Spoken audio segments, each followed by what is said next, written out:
Hello everyone. So today we will be solving Leetcode problem valid parenthesis. We will be taking the help of stack for this problem, and we will be first writing the algorithm and the code, and then we will be doing the dry run for this example to understand it better. So first we will be initializing our stack, which should be empty. Now for every parenthesis in our string s, we would check if the parenthesis is a opening bracket. So if char in any of these opening brackets, then we will be appending it to our stack.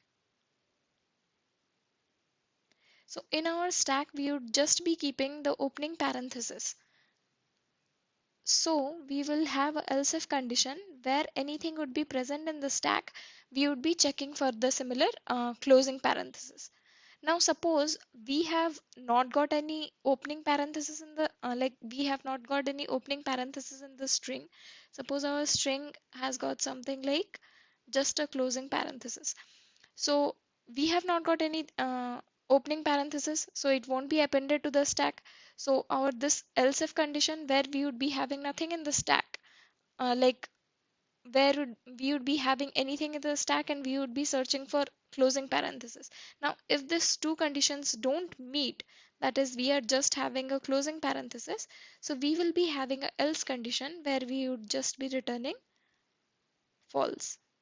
That means these two previous conditions won't be satisfying, like we won't be having anything in the stack and our first character won't be any opening parenthesis or something like that. So after we would be having something in the stack for the else if we are having something in the stack, we would check for a closing parenthesis because we just have the opening parenthesis in the stack. So what we will do is we will do x equals to stack dot pop. Now in our x, we would be having the last opening parenthesis. So after this, we would check if our x would be equal to any of the opening parentheses, and at the same time our char is not equal to a closing parenthesis, then we would be returning false. So we would be putting this condition for all the three parentheses. That is, or we will be having this condition for x equals to curly opening parenthesis and char not equal to curly closing, or x equals to square opening and char not equals to square closing, then we will be returning false. That means we have a proper opening bracket but we don't have a closing bracket, so we will be returning false. Now in this else condition, we don't even have a stack itself, so we just have a closing parenthesis in our string or something like that, so we will be returning false in the last condition, and in the end we would be returning our length of stack equals to 0. If our length of stack will be equals to 0, that means for every opening parenthesis we have a closing parenthesis, then we will be returning true. So yeah, that would be for the algorithm. Now let's do a dry run for this example and see how it works. So first we will be initializing our stack. We will be having a character and we would be having x. So when we start iterating through a string, the first character that we encounter is a opening parenthesis. So it is present in all the opening parentheses that we have mentioned. So we will append it to our stack. Then we will encounter a closing parenthesis. So for the closing parenthesis, we will go to the else if condition where if we have got something in the stack. We have got something in the stack. So we would be popping that out and we would be keeping that in x. So now we have popped this out and we are keeping this in x. After that we would go to the if condition. So the first condition we will check if our x is opening parenthesis, which it is, and our character is not equal to the closing parenthesis. but our character is a closing parenthesis, so we will not execute our if statement. We would just move on. So when we have moved on, we will meet the next character, which is an opening square parenthesis. So we will check if it is in all the parentheses that we have mentioned, the opening ones. So it is. So we will be appending it to our stack.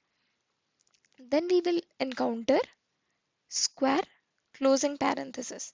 So when we encounter that, we check our stack if we have got something in the stack, which we have. So it would be popping that out and we would be keeping that in X.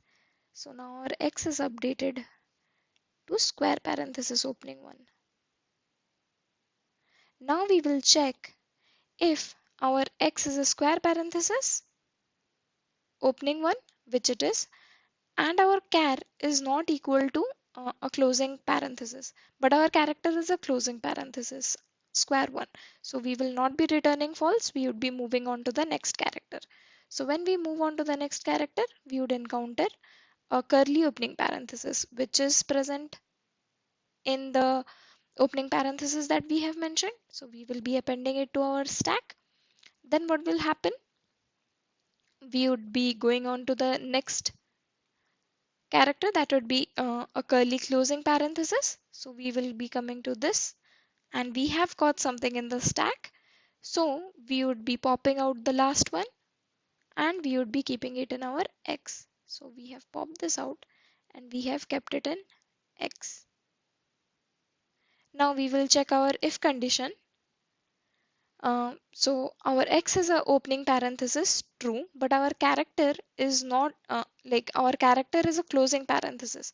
So our if statement would not be executed and we would be coming out of this for loop as we have got no more characters in the string present. So we would come here and check if the length of our stack is 0, which it is. So we would be returning true as the length of our stack is 0. So yeah, this would be the dry run for this example. You can go on and see few more examples and do dry run for this so you understand this problem better. Thank you for watching. I'll see you in the next video.